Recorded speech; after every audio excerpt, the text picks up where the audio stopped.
তো আমরা এইটুকু এখন জানাতে পারছি, মানে আপনাকে জানাতে যাচ্ছি, সেটা হলো তিনি খুন হয়েছেন। কলকাতার এক বাসায় তাকে পরিকল্পিতভাবে খুন করা হয়েছে।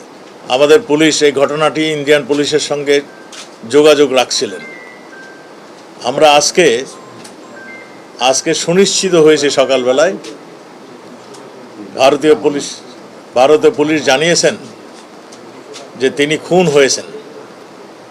তা আমরা ইতিমধ্যেই তাদের যে তথ্য ভারতীয় পুলিশ আমাদেরকে দিয়েছিলেন, সেই তথ্য অনুযায়ী আমাদের পুলিশ, বাংলাদেশের পুলিশ, এদের তথ্য অনুযায়ী তাদেরকে যারা খুন করেছেন কিংবা খুনের সঙ্গে সম্পৃক্ত ছিলেন আমরা যারা সন্দেহ করছি, এবং তাদের থেকে যা আমরা তথ্য পেয়েছিলাম সেই তথ্য অনুযায়ী তাদের মধ্যে থেকে আমরা 3 জন অপরাধীকে আমাদের পুলিশ ধরেছেন এবং তাদের জিজ্ঞাসাবাদ চলছে, তদন্ত চলছে।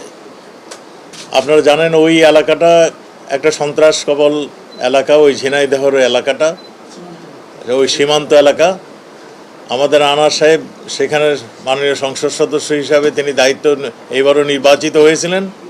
চিকিৎসার জন্য তিনি যাওয়ার পরে এই ঘটনাটি ঘটে। তা আমাদের পুলিশ এটা নিয়ে তদন্ত করছেন। আমরা শীঘ্রই খুনের মোটিভটা কী ছিল আমরা আপনাদেরকে জানাতে পারবো, এবং ভারতীয় পুলিশ আমাদেরকে সর্ব ধরনের সহযোগিতা করছে। আমাদের কাছে যা ইনফরমেশন, আমরা আরও ইনফরমেশন যখন পাবো তখন আপনাদেরকে আরও তথ্য আমরা জানাতে পারবো।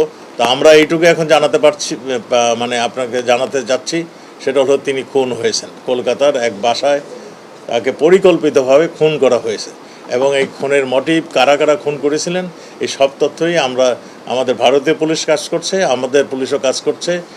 যেখানে মানে ইন্টারন্যাশনাল ওয়েতে যতখানি প্রয়োজন সবগুলি আমরা ব্যবস্থা নিচ্ছি।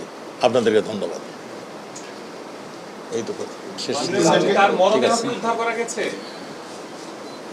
এটা আমাদের কাছে যে সমস্ত তথ্য আছে, তথ্যগুলো আমরা প্রকাশ করছি না। আমরা বলছি তদন্তের স্বার্থে আমরা অনেক কিছুই এখন আমরা বলবো না। তদন্ত শেষ হয়ে গেলে আপনাদেরকে সব কিছু জানাবো, কেন খুন হয়েছে, কোথায় খুন হয়েছে, কে খুন করেছে, কী ধরনের